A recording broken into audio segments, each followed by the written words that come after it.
आपल्या राष्ट्रीय ध्वजाचे काही नियम आहेत का? हो, डेफिनेटली आहेत ना. आपला भारताचा जो राष्ट्रीय ध्वज आहे तो कोणत्या वेळेला फडकवला गेला पाहिजे किंवा तो कोणत्या वेळेला उतरवला गेला पाहिजे हे तागायत नियम आहेत.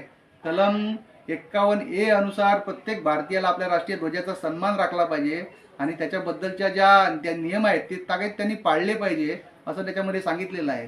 मित्रांनो, एक महत्त्वाची गोष्ट आता एक झालेली आहे की 15 ऑगस्टच्या दिवशी एका शाळेमध्ये सकाळी ते राष्ट्रीय ध्वज त्यांनी फडकवला, पण ते नंतर उतरवायला विसरले, तर मुख्याध्यापकासह 2 शिक्षकांवर गुन्हा दाखल झालेला आहे.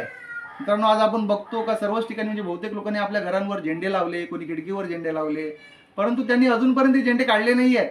काही लोक गाड्यांवर झेंडे लावतात.